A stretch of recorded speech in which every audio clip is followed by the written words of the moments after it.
Star Wars was a magnificent franchise comprised of movies, books, video games, and TV shows that for some reason George Lucas decided to discontinue, but oh well. And within them were a legion of colorful characters, like legions upon legions of interesting characters you could read about. One was a man known as Palpatine, who I would argue is perhaps one of the best villains ever crafted, a Machiavellian devil who manipulates those around him in the Republic and Jedi alike. Despite all the bitching about the prequels at the hands of schlubs like Red Letter Media, one of the strongest points of the movies would have to be seeing Palpatine's rise to power. The idea behind what Palpatine is and how he operates is a great inciter of dread as we see him go about his mission. The man is, as I said, a Machiavellian devil. In fact, I would contend that in some ways Palpatine is worse than the devil, which is pretty impressive, if I'm being perfectly honest on Lucas's part.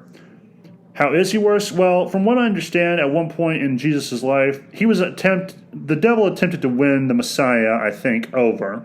But thankfully, he failed harder than, Bob Iger writing a memoir. Palpatine, on the other hand, had better luck. Anakin was essentially this Messiah-like figure to the Jedi. While he does not meet the requirements for a Messiah character type, in some ways he is in terms of his significance to the Jedi, and Palpatine won him over, while the Jedi, Mace Windu, sorry, I had to cough, more or less drove him to be more trusting of Palpatine and less so of them, thus making his turn to the dark side all the more possible. Like, they literally ensured it was more and more plausible that it would happen. And causing Anakin to somewhat be like Arnazunia, Christ and Antichrist, but with the wrath of Achilles type of figure in the Star Wars galaxy, with a Luciferian fall from grace. Anyway, back to the main point. He succeeded where the devil failed in the Bible, albeit temporarily. In addition to this, Palpatine is a Machiavellian chess master. Think Mobius from Legacy of Kain. He plays people like a fiddle and does so as if it is nothing, adopting this kindly persona of an elderly, kind person, more or less, who has everyone's best interests at heart, but in reality uses this proxy war he has caused to manipulate the Republic into granting him absolute power, as well as eventually removing the Jedi Order from the equation, almost completely. And should someone cease to be useful to him, they were discarded like Darth Plagueis, Maul, and Dooku were. And to be honest, he is the Sith at their best and worst. Like, take the malevolence of a Sith. Like, not all Sith are malevolent, at least in EU standards. But not all of them are malevolent assholes.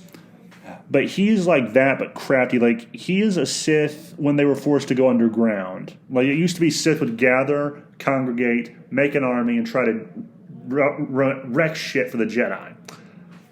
Then Bane made the the Rule of Two, and they had to be more sneaky, clever, Machiavellian, basically, and crafty, and how they dealt with their enemy. They would just go underground, collect information, have a master and an apprentice. The apprentice would kill the master, become the master, take on his apprentice, and keep the Sith thing alive for a long-ass time. Palpatine is just the one who did what all Sith have wanted to do for a long-ass time, regardless of whether you're in the G or EU canon. And he did so masterfully. Like, he manipulated his own master, he manipulated the people of the Republic, he manipulated Anakin, and none of them for the longest of time suspected him of being what he was, an evil motherfucker. And I think there's no one as completely evil as him, because this guy was also sadistic. He was cruel, vindictive. Like, he had no problem being as evil as possible. Like, he was the most malevolent being in the galaxy. Like, if you ask me who's the most damaging person in the Star Wars EU or the Star Wars universe, I would say either Palpatine or Valkyria, the Sith Emperor who basically made the Sith Empire so powerful that they ended up in a cold war with the Jedi and the Republic for a while. So both are very damaging in what they do ultimately. And for a time, he had absolute power, but he made a few mistakes. Sort of. But that's neither here nor there. And he dragged the most, to borrow from So Uncivilized, he dragged the most promising Jedi down to hell. And then he swooped down like the angel of death into hell and won him over once again. And yeah, he is a malevolent force, a cancer.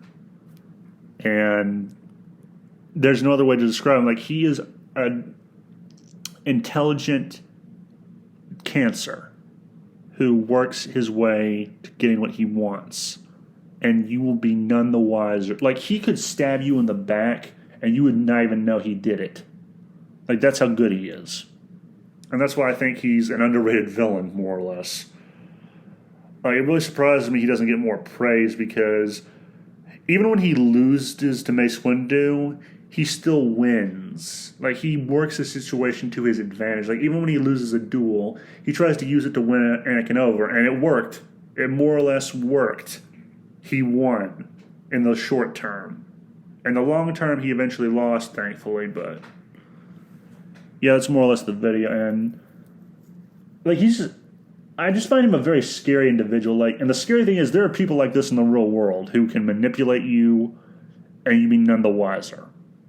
So yeah, I find that actually very scary in hindsight. Like, that third movie scared the shit out of me. Well, no, it creeped the shit out of me to watch because of how, I don't know, dreadful it made me feel. It was just, I had trouble going to sleep after I saw it the first time.